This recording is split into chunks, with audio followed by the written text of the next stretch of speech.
Hmm.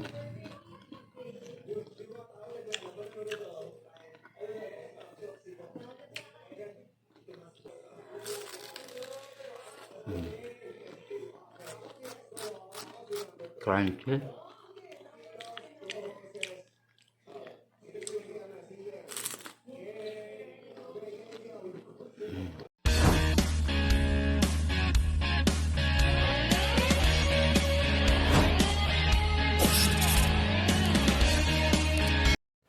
What's up mga ka-tex? Yan, iguana naman kitang bagong video niyan, nagigibuhon. Araw kayo itong subagong nagraragasik na entero. Halin naman gano'n dito kung ano to. Siyempre, araw na rin dito. Ito ang inaapunta digdi yung lumpia Shanghai.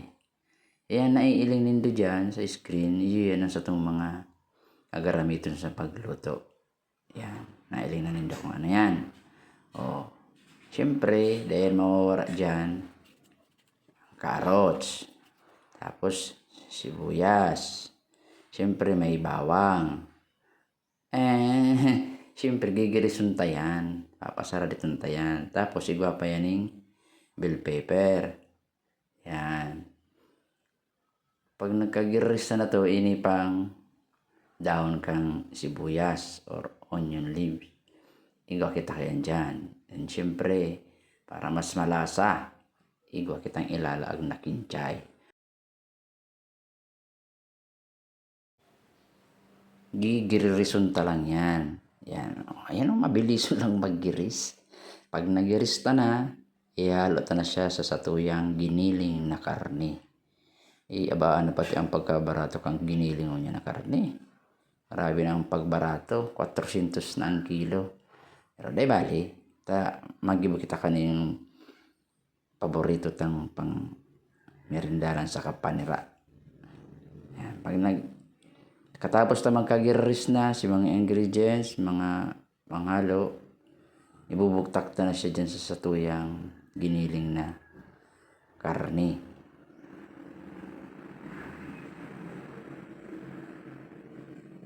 Malagkita ning sinatang giniris, carrots. Tapos, laganan ta siya kay itong bawang sibuyas, saka so bell pepper. Bell pepper, sibuyas, bawang, dahon ng sibuyas, saka so celery o kinchay. Yan, mikos-mikos ta lang yan.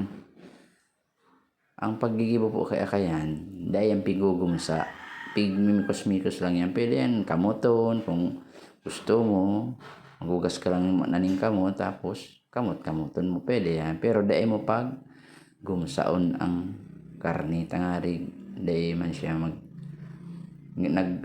nararaot kaya ang naiba ang lasa kaya pag ginugurong sa siya. So, yan. Halo-halo lang. Mikos-mikos. Then, pag nahalo ta na yan, so mga tigirista, tapos si karne, iwa pa kitang ibang mga iraralaag dyan na ingredients. Okay, paminta. Malagkita ng paminta siyempre.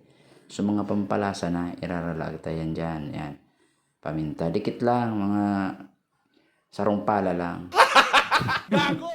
Yan. Pino man na bawang. Sarong pala man lang dyan ang ilalaag ta.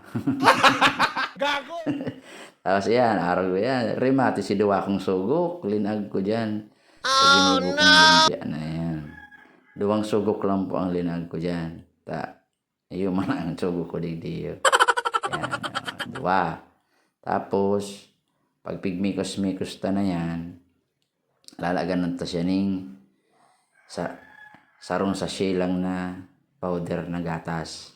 Wow! Imbis na arena, yan powder na gatas ang sakuyang tiglag. Para mas lalo siyang nyam. Then, pagkalag mo na kayan, mikos-mikos ulit. Oops, di palang paglingawan, lagan tamaning kadikit na asin. Sarong pala man lang na asin. Yan, pag namikos-mikos na, ilaag na sa satuyang lumpia wrapper. Magibo mo na kita ng sample. Titistingon ta kung okay na ang lasa. Pag nakagib na kita ng sample, mapainit ka na kaya dyan ng lana.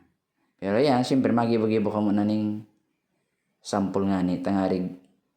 Tayo mo pagpatusun mo nagabasta baka kung iba pang kulang na lasa o iba ka pang ilalaag na pang timpla. So, araw lang po kayo ng pagpatusta, dikit lang. Di mo pakada kulunta. Baka kung di man maluto pag may bugos. Ito sanang tamang-tama lang. Hindi ko nasasabi yun kung paano yung pigpapakare dyan sa wrapper. Ta araw mo kumbaga. Mas araw pa nga hindi yan sa kuya agar kung paano ang paggibo. Kaya mas ako araw yan ang ginibo ko. Lalagan ko lang yan yung kadikit na tubig. Sampuro. Para magdukot si wrapper. Yan. O tapos mapainit na kita ng lana. Kawali mo na pala nang iiniton ta. Tapos lalaganan na ng lana. Yan. Aram ninda kung paano ko iisi kung mainit na or dahil pa ang lana. Diyan yung sikreto. Kung iba ka mo dyan yung toothpick or kaya barbecue stick or itong kuwit na kahoy. Iyan ang ginagamit kong pang testing kung pwede nang ilaag kung mainit na ang lana. Pag dot mo kaya yan na di pa siya nagburo-buro, di pa nagbubbles, di pa yan mainit. Pag araw na po kaya yan, mainit na ang lana kaya pwede na maglaag ng lumpia. Para sigurado po na magayon ang pakapritos.